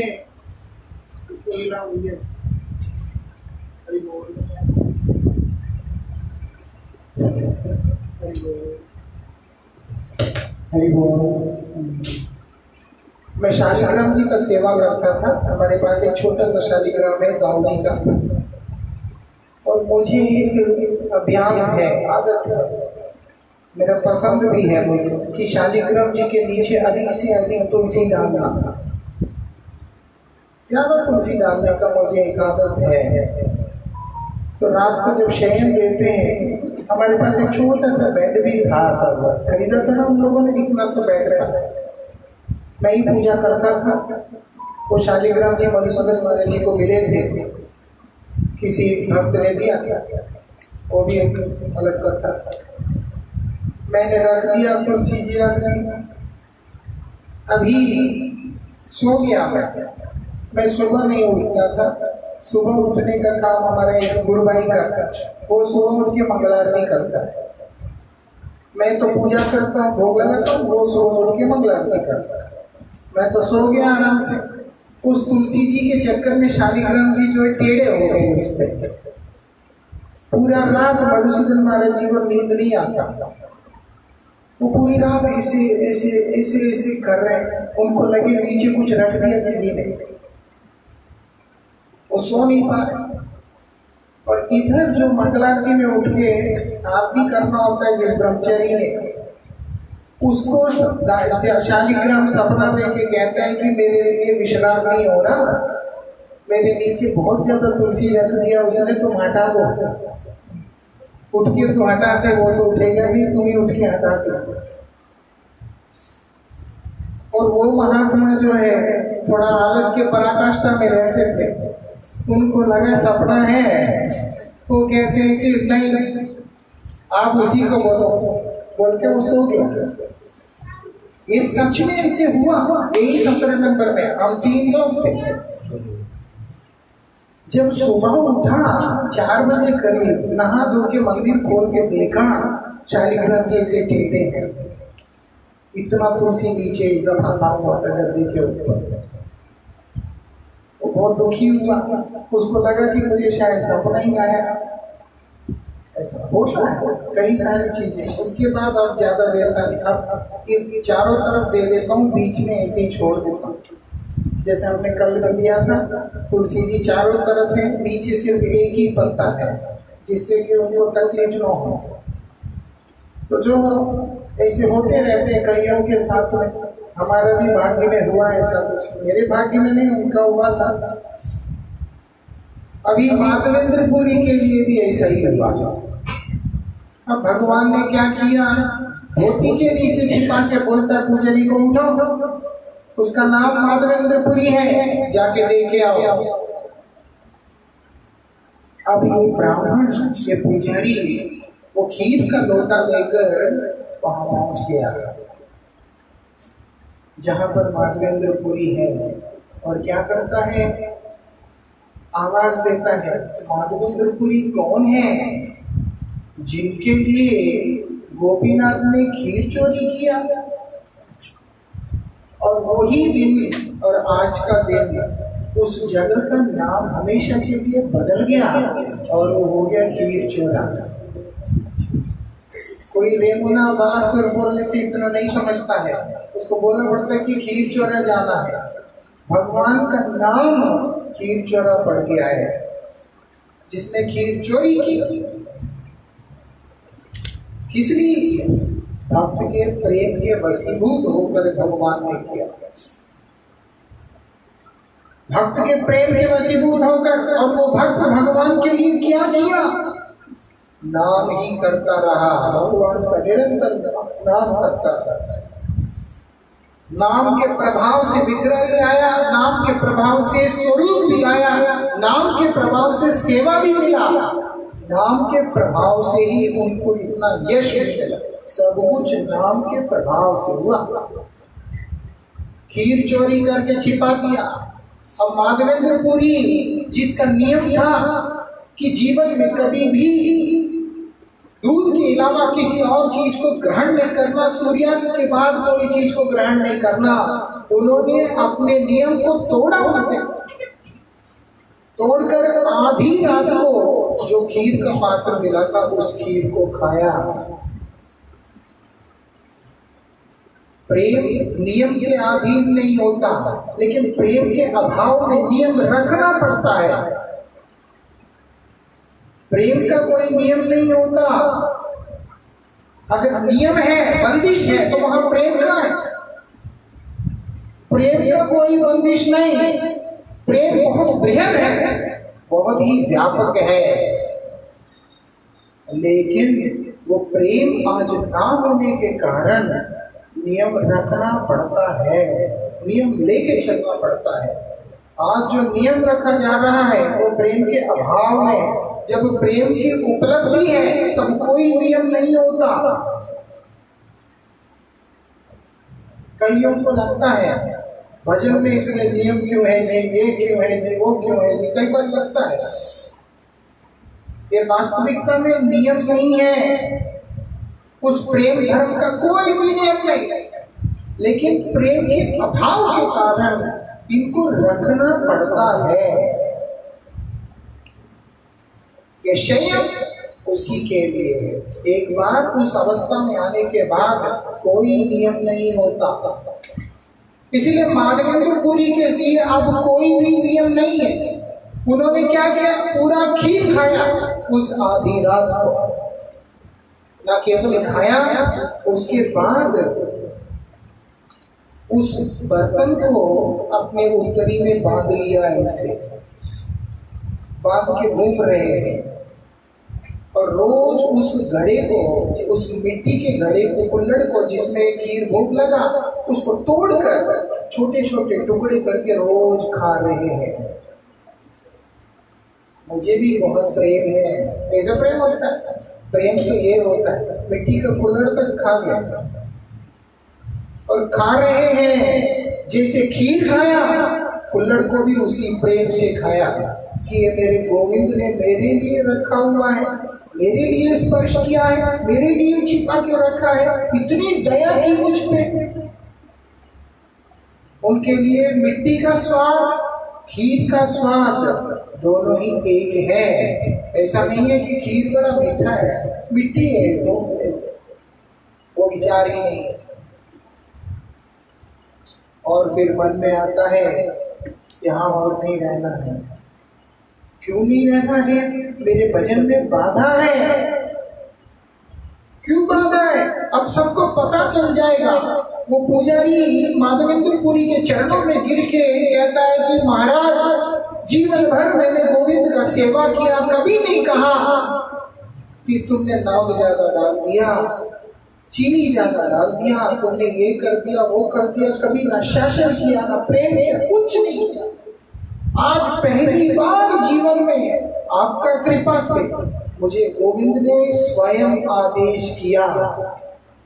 मेरा तो जीवन सार्थक हो गया आपके दर्शन से।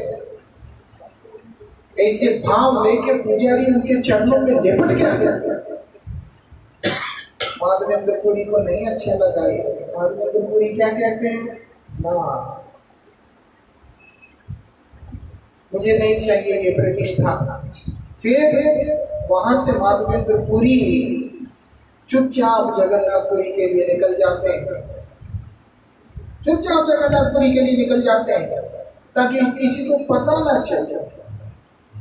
जहां पर प्रेम होता है वहां पर केवल भगवान का ही ध्यान रहता है, भगवान का नाम का ही ध्यान रहता है, भगवान का लीला का ध्यान रहता है। वहां पर हमेशा ये इच्छा रहता है कि श्रेय मिले तो मेरे गोविंद को मिले, मुझे नहीं। जो किया उन्होंने किया, जो मिलना है उनको मिलना। मैं तो एक दास हूं, मुझे जो भी मिला वो तो उनका कृपा है। वास्तविकता में देखा जाए तो मेरे में वो योग्यता नहीं, जो वो दिया उसके लिए मेरी उतनी योग्यता नहीं है। ऐसा भाव आता है। माधवेंद्रपुरी उसी भाव को लेके आगे बढ़े और क्या करते हैं, पुरी पहुंच जाते हैं। जब जगन्नाथपुरी पहुंच जाते हैं, लेकिन शब्द का वेग हमारी गति से भी बहुत आगे है। शब्द का जो संचार है वो बहुत तीव्र गति से होता है, क्योंकि शब्द बहुत सूक्ष्म है, इसीलिए बहुत जल्दी जाता है। हम यहाँ से वहां पहुंचेंगे, उतने में जितना समय लगता उससे कई अधिक जल्दी हमारे शब्द वहां पहुंच जाता है। ऐसे ही माधवेंद्रपुरी पार का प्रतिष्ठा पुरी में वहां पर पहुंच गया। अब पता चला माधवेंद्रपुरी है।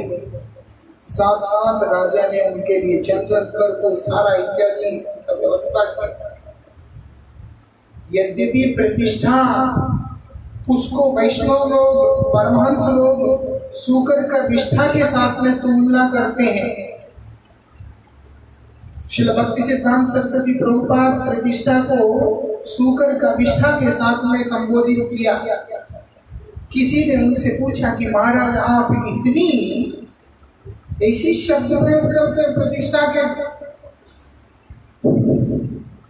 तो प्रभुपाद जी कहते हैं कि देखिए, इससे छोटा शब्द प्रयोग करना हमको आता नहीं है, इसीलिए हमने इसको प्रयोग किया।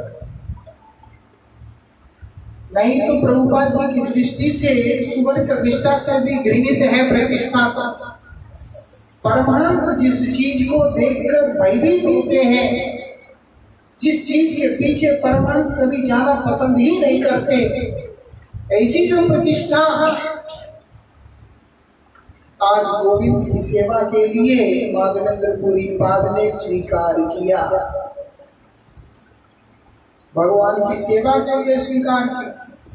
उनके सारे नियम, उनके सारे विचार, उनका सब कुछ उन्होंने अपने आचरण में दिखाया, केवल मात्र गोविंद की सेवा के लिए। और वही चंदन कर्पूर इत्यादि लेकर जब माधवेंद्रपुरी फिर से रेमुना आए, इस बार तो मंदिर के जितने भी सदस्य थे बड़ी अद्भुत तरीका से उनका स्वागत किया। पता चल गया यही है, नहीं तो दोबारा भगवान उठा देंगे नींद से कि चलो उठ। तो इसीलिए उनको उठाकर, उनको ले जाकर उनका सेवा किया, उनको प्रसाद दिया, सब कुछ किया। अब इस बार भगवान का हृदय में आया और कितना चलेगा। फिर स्वप्न देके कहते कि माधवेंद्रपुरी, तुम यही खीर चोरा गोपीनाथ में रह के गोपीनाथ को ही चंदन का लेप करो, मुझे वहां पर मिलता रहेगा। और उसके बाद माधवेंद्रपुरी जीवन भर वही खीरचरा गोपीनाथ में रहकर दो भक्तों को सेवा में लगाया और रोज वो लोग चंदन घीस कर गोपीनाथ जी की सेवा में लगाते थे। और अंत में माधवेंद्रपुरी पाद ने अपने जीवन का जो लीला है उसको यही पे विश्राम दिया।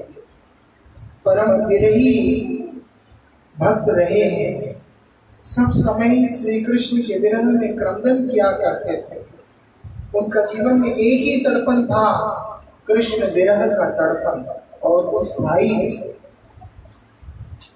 कृष्ण नाम करना, कृष्ण विरह में रोना, बस उसी समय उनका सेवा में विशेष रूप से ईश्वरपुरी पाद रहे हैं। इसीलिए वही प्रेम ईश्वरपुरी पाद को प्राप्त हुआ। न केवल वो प्रेम प्राप्त हुआ, स्वयं भगवान नंदनंदन श्री कृष्ण श्री चैतन्य महाप्रभु के रूप में जब अवतीर्ण हुए, उन्होंने वही ईश्वरपुरी पाद को अपने गुरु रूप में ग्रहण किया है। ऐसा माधवेंद्रपुरी पाद का सेवा का कृपा से ईश्वरपुरी पाद को मिला। ऐसे माधवेंद्रपुरी पाद है, उनका आज आविर्भाव तिथि है, आज का दिन। उनका हमारे परंपरा के अंदर बहुत बड़ा योगदान है। अद्वैताचार्य के गुरुदेव भी वही है, नित्यानंद प्रभु के गुरुदेव भी वही है, ईश्वरपुरी पाद के गुरुदेव भी वही है।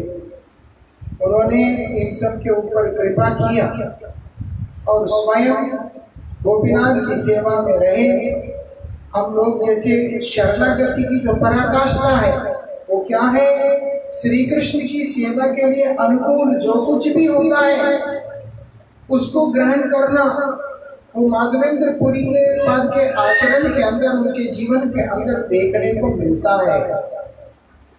अपने लिए कुछ नहीं, लेकिन गोविंद की सेवा के लिए सब कुछ, ये माधवेंद्रपुरी है। और चरण में क्या है, कृष्ण विरह में क्रंदन, सिर्फ रोना, सब समय रोना, रोते रोते रोते रोते रो रहे हैं। इतना कष्ट, वो कष्ट नहीं है, आनंद। वो जो प्रेम का अश्रु जो होता है, विरह का जो अश्रु होता है, वो आनंद के अश्रु होते हैं। क्यों? वहां पर सब समय निरंतर अपने प्रीतम का ध्यान बना हुआ रहता है। कृष्ण स्मरण, कृष्ण चिंतन, कृष्ण नाम अमृत में डूबा हुआ अवस्था में बैठकर उन्होंने इस संसार का त्याग करके गोपीनाथ जी की नित्य सेवा में, उनके नित्य स्वरूप में जाकर स्थित हो गए। ऐसे हमारे माधवेंद्रपुरी पाद है, आज उनका आविर्भाव है। भक्त ऐसा होता है, उनका क्या मांग होता है, एक ही मांग होता है उनके 2-3 मांग नहीं होते। वो क्या है, सिर्फ और सिर्फ अगर मुझे कुछ चाहिए तो केवल आपका विरह चाहिए, विरहाकांक्षा, कि मैं अगर आकांक्षा करता हूँ, मैं अगर इच्छा करता हूँ तो प्रभु मेरा केवल मात्र एक इच्छा है, वो इच्छा केवल आपका विरह को प्राप्त करने की इच्छा है। विशेष रूप से आपका स्मरण में सब समय करता रहा, एक पल भी आपके स्मरण के बिना मेरा जीवन व्यतीत ही ना हो, यही एकमात्र इच्छा होता है। प्रहलाद महाराज का जीवन में भी ये चीज देखने में आता है। जब प्रहलाद महाराज क्या करते हैं, प्रहलाद महाराज जिस समय देखा कि गोविंद का प्रादुर्भाव हुआ, सारे देवता गोविंद को प्रसन्न करने का प्रयास करते और विफल हो जाते, प्रहलाद को आगे किया। कितना प्रेम प्रहलाद के हृदय के अंदर भगवान के प्रति है, वो भगवान की क्रिया के द्वारा हमें समझने को मिलता है। क्योंकि भगवान प्रहलाद को ईक्षण मात्र से ही तृप्त हो गए। प्रहलाद को देखने मात्र से ही भगवान तृप्त हो जाते, हो गए तृप्त। स्तुति तो बात की बात, अब प्रहलाद को गोद में बिठा के कहते हैं कि पुत्र बताओ तुम्हें मैं क्या दूं? पहले तो काफी देर तक क्षमा प्रार्थना किया और ये भी बताया, प्रहलाद मैं तुम्हें बता दूं, त्रिभुवन में तेरे समान कोई भक्त नहीं है, 3 लोगों में तेरे समान भक्त नहीं है। मतलब किस श्रेणी का भक्त है प्रहलाद? स्वयं भगवान के मुख से ही हम लोगों को समझने को मिल रहा है, जिसकी महिमा स्वयं गोविंद ही कीर्तन कर रहे हैं। और अभी बोलते हैं कि कुछ मांगो। प्रहलाद को जरूरत ही नहीं है कुछ, लेकिन किस लिए बोल रहे हैं? हमारे लिए बोल रहे हैं कि अगर तुम भगवान को चाहते हो, भगवान को प्रेम करना चाहते हो, भगवान को प्राप्त करना चाहते हो, जब तुम हरिनाम करते हो तो इस चीज को अच्छी तरह से समझ लो। क्या समझना है? कि कुछ मांगना नहीं है। जैसे कि मैंने कल बताया, शुरू में भजन में रुचि होता नहीं, इसीलिए ये बोलना पड़ता है, कोई बात नहीं तुम्हारा काम बन जाए, क्योंकि उसको नहीं है तो करेगा ही नहीं। ऐसी उसका सौभाग्य है कि अगर बोलते हैं कि तुम भगवान को भगवान के लिए भजन करो, कोई करेगा नहीं, क्योंकि उसको तो दुनिया दिखाई देता है, आंखों के सामने दुनिया का स्वार्थ दिखाई देता है। तो इसीलिए उन लोगों को शुरू में दिखाना पड़ता है। जैसे बच्चे को टॉफी दिखा के बोलते हैं कि ले इसको खा लो, टॉफी मिलेगा, ये खा लो, ये मिलेगा, ऐसा है ना।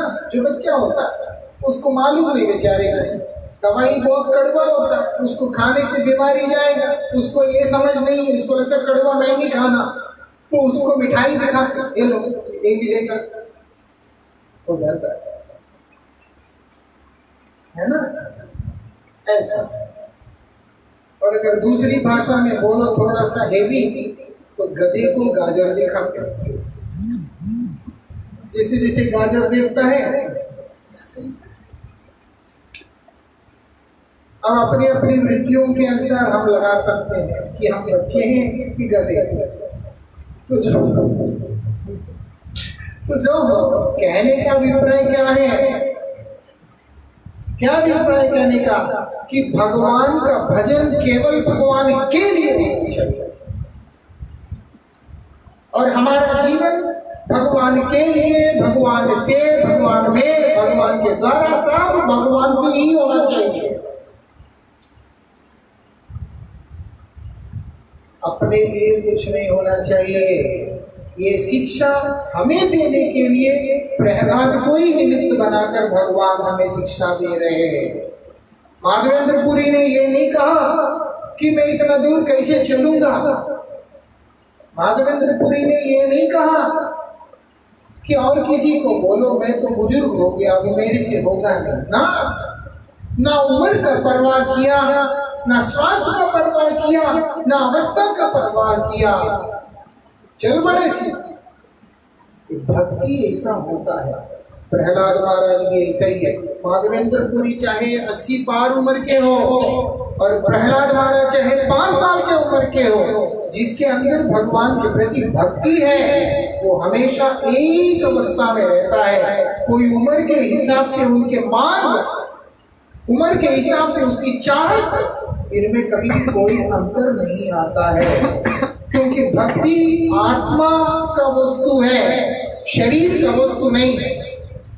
इसीलिए वो हर अवस्था में हम लोगों को ऊपर ही उठाता है, हर अवस्था से ऊपर उठाता है। अभी प्रहलाद महाराज को भगवान बोलते हैं कि प्रहलाद कुछ तो मांग, तो प्रहलाद महाराज बताते हैं कि प्रभु जिनके ऊपर आप कृपा परवश होते हैं, जिनके ऊपर आप कृपा करते हैं, उसको तो आप किसी संसार के उलझन में नहीं डालते हैं। श्रीमद् भागवत जी के अंदर ये बात प्रहलाद महाराज बतलाते हैं स्वयं नरसिंह देव कि आप तो परम दयालु ठाकुर है, आप तो परम दयालु प्रभु हैं, जिसके ऊपर आपका कृपा हो जाता है वो व्यक्ति को कभी भी आप किसी संसार के उलझन में नहीं डालता। और आपको प्राप्त करने के बाद भी जिसके मन में और कुछ प्राप्त करने का लालसा रहता है, पहली बात तो वो आपका भक्त ही हो नहीं सकता। भगवान जिससे प्रेम करते हैं उसको संसार में नहीं डालते। भक्त जो भगवान से प्रेम करता है वो भगवान के अतिरिक्त किसी और चीज को नहीं चाहता है। और दूसरा, प्रहलाद महाराज बोलते मैं तो आपका नित्य सेवक हूँ, नित्य दास। मैं नित्य दास होने के कारण मैं अगर किसी चीज का अभिलाषा करता हूं तो केवल आपकी प्रसन्नता का, ना कि मैं कोई व्यापारी हूं कि मैंने आपका भजन की है तो इसके बदले में मुझे कुछ प्राप्त करना है। ये प्रहलाद महाराज कह रहे हैं। इस चीज को हजम करने, इस चीज को समझने के लिए भी साधन की जरूरत है, नहीं तो ये चीज दिमाग में घुसता नहीं है। ये बात दिमाग में घुसता नहीं, मन में अभिलाषा बना रहता है, मेरा ये काम बन जाए, मेरा वो काम बन जाए। 1000 जन्म 1000 बेटे हैं, 1000 जन्म 1000 बेटी है, 1000 माँ है, 1000 बाप है, इतना कुछ। लेकिन तब भी मेरे बेटे का शादी हो जाए, मेरे बेटे का नौकरी लग जाए, देखिए बेटी का शादी हो जाए, बेटे का नौकरी लग जाए, ये हो जाए, वो हो जाए। लेकिन भागवत जी के विचार से देखते हैं, साधारण विचार से नहीं देख रहे। भागवत का विचार क्या है? धर्मार्थ काम मोक्ष को जिसने कूड़ा करके समझ के फेंक, एक स्वार्थी जीव का जो पुरुषार्थ स्वरूप धर्म, अर्थ काम और मोक्ष, ये जो चारों चीजों को उठाकर जिसने कूड़ा समझ के फेंका, उसके लिए भागवत जी है। भागवत जी भी हरेक के लिए नहीं पढ़ते हैं ताकि उस स्तर तक हम पहुंचे, सुनते हैं ताकि हम उस स्तर तक पहुंचे। लेकिन विषय को बड़ी गंभीरता से समझना होगा। छोटा सा बालक 5 साल वो ये बात कह रहे हैं कि प्रभु अगर मैं आपका भजन करके, आपको प्रसन्न करके किसी और चीज का अभिलाषा ही करता हूं तो वास्तविकता में मैं भक्त ही कहा। हमें सिखा रहे कि बेटा मांगना है तो उनसे उनका भक्ति मांगो, मांगना है तो उनसे उनका प्रेम मांगो, इधर उधर की चीजें मत मांगो। माधवेंद्र पुरी ने भी कुछ नहीं मांगा, प्रहलाद महाराज ने भी कुछ नहीं मांगा। क्या मांग रहे हैं? केवल आपका भक्ति चाहिए, केवल आप चाहिए, बस और कुछ नहीं चाहिए। और प्रहलाद महाराज ने तो यहाँ तक कह दिया कि मैं तो व्यापारी नहीं हूँ, कि मैंने आपका भजन किया है इसीलिए बदले में जो है कुछ और मांग लूंगा। तो भी भगवान बोलते कि बेटा ऐसी बातें मत करो, कुछ तो मांगो। ऐसे कैसे बोल रहा है? कुछ तो मांगो। हम 1000 चीजें मांगते, एक भी पूरा नहीं होता। और वहां भगवान भक्त को बोल रहे कि मुझे कुछ तो करने दो, कुछ तो मांगो तुम, मैं कुछ तो करूं तुम्हारे लिए। प्रहलाद महाराज तब भगवान से कहते हैं कि अगर आप कुछ देना ही चाहते हैं तो एक वर प्रदान कीजिए, एक वर दे दीजिए मुझको। और बोलते कौन सा ऐसी वरदान चाहिए तुमको? और बोलते जीवन में कभी भी वो हिंदी दीजिए, जीवन में कभी भी वर मांगने का इच्छा ही ना हो। मांगो तो वो मांगो कि वर मांगने की इच्छा ही ना हो।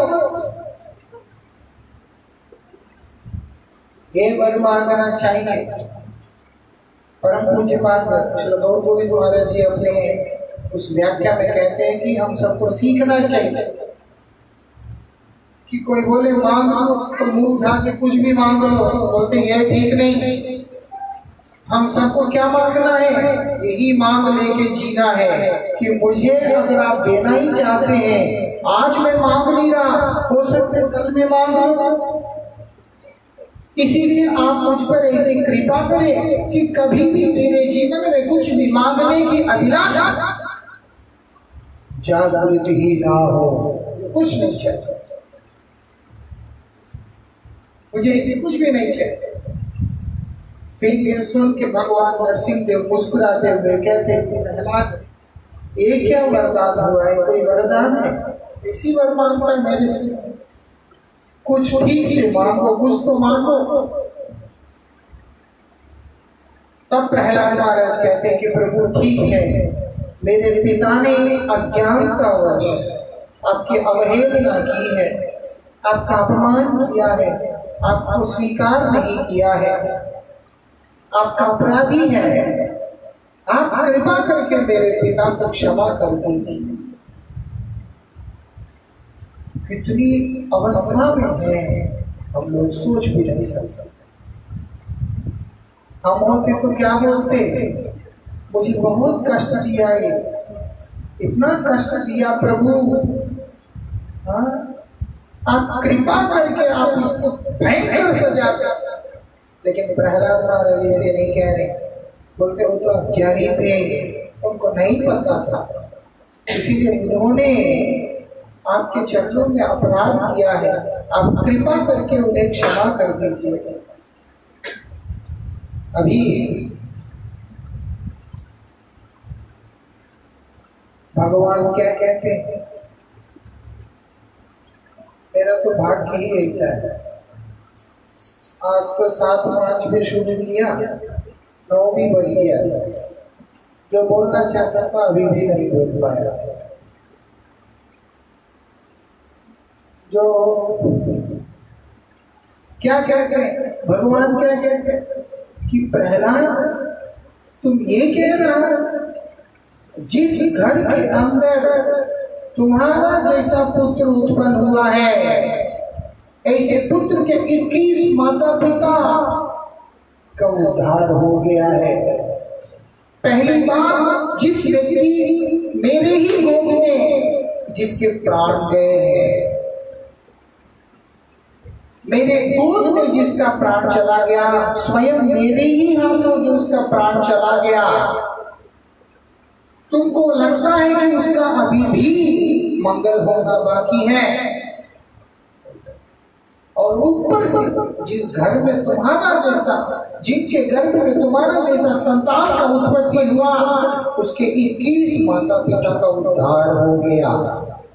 अक्सर सोचते हैं, बोलते हैं कई वैष्णव लोग कि 21 पूर्वजों का, पिता का पिता, उसका पिता, उसका पिता, ऐसे बोलते हैं। और कई ऐसे बोलते हैं कि इस जन्म के माता पिता, पिछले जन्म के माता पिता, उसके पिछले जन्म के माता पिता, ऐसे 21 माता पिता कई ऐसे बोलते हैं। ये दोनों ही बात बोलते हैं। मैंने कुछ बात भारती महाराज जी से पूछा, महाराज मुझे देख के मुस्कुराते हुए बोलते हैं, तुम्हारा दादाजी ने क्या किया? ऐसे मुस्कुराते हुए बोलते हैं। महाराज जी ने अपने विचार में यही बताया, आत्मा जिन योनियों के अंदर से यात्रा करता हुआ भगवान को प्राप्त किया, उन पिछले योनियों के अंदर जो भी उसके माता पिता रहे हैं, उन सबका उद्धार होता है। इस जन्म में हमने साधन किया, खुद साधन करके हम लोग मर गए। अगले जन्म में फिर जिनके घर में जन्म ग्रहण किया, तब हमने भगवान को प्राप्त किया। तो उस जन्म के माता पिता, फिर पिछले जन्म जहाँ हमने साधन किया वो माता पिता, उससे पहले जो हमारे साधन में जो सहयोगी माता पिता, ऐसे 21 माता पिताओं का उद्धार होता है। अगर कोई प्रहलाद के समान भक्त हो, मतलब उत्तम वैष्णव हो करके जो साधन करके भगवान को पा लेता है।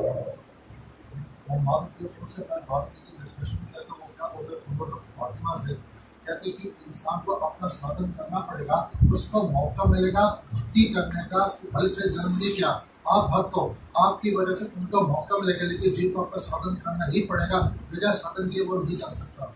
वो साधन सिर्फ एक नाम के लिए होता है, साधन तो करना ही पड़ेगा, ऐसा नहीं कि नहीं है। मतलब ये कि वो जहाँ है वहां से उसी समय मर गया और भगवान को पा लिया, ऐसा नहीं होता। कहने का मतलब है कि उसका अब जीवन निश्चित हो गया, लेकिन साधन करके उसको पाना होगा। मौका मिलेगा अगले जन्म में साधन भजन करने का मौका तो मिलेगा, लेकिन ये है कि उसकी साधना हो गया है साथ में। मतलब ये है कि उसको करना पड़ेगा, ठीक है। वो एक क्रम मार्ग है। मैं वही कह रहा हूँ कि उद्धार हो गया मतलब ये नहीं है कि वो कुछ जैसे अभी हम मर गए हमें भगवान मिल गए, इसका मतलब ये नहीं है कि हमारे 21 माता पिता जहाँ पे भी है उसी समय मर जाएंगे और साथ में चल पड़ेंगे।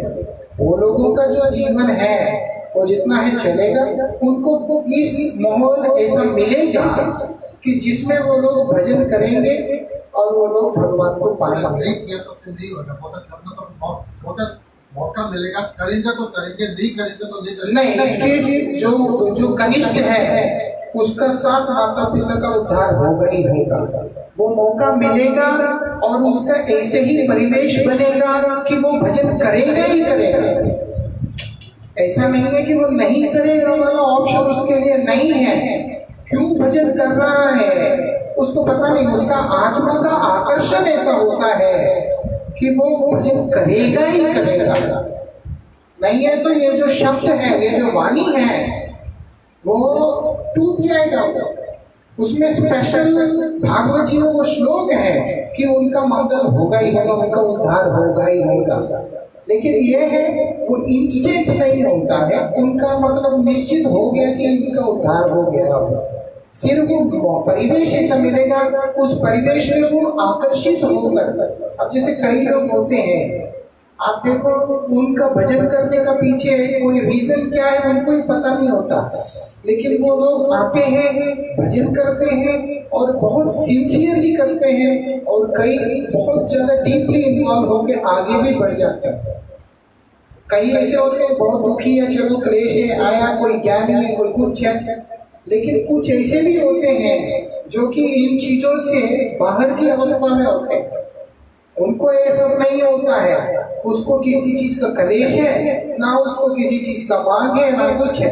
वो बस आया, उसको अच्छा लगता है, भजन शुरू कर दिया, करते करते करते इन्वॉल्व हो गया, बहुत डीप में चला गया और एक समय आया पूरा उसमें डूब ही गया। उससे अगर पूछो भाई तुम क्यों कर रहे हो, उसको मतलब उसको शुरू क्या बोलना है उसको मालूम ही नहीं होता। ये सब वो उस जाति के लोग होते हैं कि वो लोग आत्मा, क्योंकि आत्मा तो परमात्मा के नित्य दास है, वो आकर्षण जो है उसके जीवन में आ जाता है, क्योंकि उसके जो उससे जुड़ा हुआ व्यक्ति है उसने भगवान को पाया। वो आकर्षित होकर वहां आता है, भजन करता है, निष्ठा से करता है और जो कुछ भी उसका है वो सब समाप्त करके भगवान को पा लेता है। ये विशेषता है। लेकिन ये नहीं हो सकता कि सिर्फ मौका मिलेगा। मौका तो मिलता है लेकिन वो मौका प्राप्ति के अनुकूल मिलेगा। वहां पर ये नहीं हो सकता कि उसको सिर्फ चांस मिला। चांस तो हर एक को मिलता है भगवान की कृपा से, लेकिन वो इस स्तर का भक्त बन के निकल गया, वो उसकी कृपा से, उसके साधन से इन लोगों का भी कल्याण का रास्ता खुल जाता है। लेकिन हाँ, संसार में है एक प्रारब्धों को लेकर के जहाँ पे भी पैदा हुए हैं उसको पूरा करना पड़ता है। उसको इस बीच में भजन करने के लिए मौका मिल जाता है, भजन भी करते हैं। हो सकता है अगला जन्म लेना पड़े तो ले भी लेते हैं, लेकिन उनका उद्धार सुनिश्चित है। ऐसा होता है। लेना पड़ेगा तो भी लेना अगर जन्म लेना पड़ा तो भी लेंगे। हाँ, अगर लेना पड़ा, जबकि वो नहीं होता है अगर इन बाई चांस, क्योंकि ऐसा नहीं है कुछ संसार में आए हैं कुछ ना कुछ साधन करना ही पड़ता है। ऐसा नहीं है कि अचानक जैसे कि पटाखा फूट गया और आदमी उड़ गया, ऐसा नहीं होता। लेकिन यह है कि उनके केस में ये एश्योरेंस है क्योंकि ये उससे एसोसिएटेड है, इस कारण से उसके केस में ये एश्योरेंस है कि इसका उद्धार होगा ही होगा। लेकिन थोड़ा बहुत जैसे करना पड़ता है, साधन वगैरह करना पड़ता है, वो तो करना ही पड़ेगा। ऐसे मैं कुछ भी नहीं करूँगा ऐसे होता। मेरे लिए एक सबसे ज्यादा प्लस पॉइंट यही है कि जो जिसका मैं पिता बनने का सौभाग्य मुझे प्राप्त हुआ वो भगवान को पा लिया है, तो भगवान की कृपा उसके ऊपर है। एक योनि में उसका माता पिता बनने का सौभाग्य मुझे मिला है, इसीलिए मेरे लिए भी द्वार खोल दी भगवान, मौका खोल दिया है। और ऐसा खोल दिया कि आदमी थोड़ा साधन करेगा, भगवान उसको अपने ओर खींच के दे कि चल चल चल, ऐसा होता है। जो भी है, अभी 9 बज गया, 5 मिनट बाकी, हम एक कीर्तन करके प्रहलाद महाराज को भगवान बोलते, बेटा तुम्हारे कि इस माता पिता का उद्धार हो गया, तो इसीलिए जो है उसकी चिंता मत करो। इस तरीका से बोलते हैं। आगे क्या बोलते हैं वो हम लोग कल श्रवण करेंगे, और उसके बाद जो भी कृष्ण इच्छा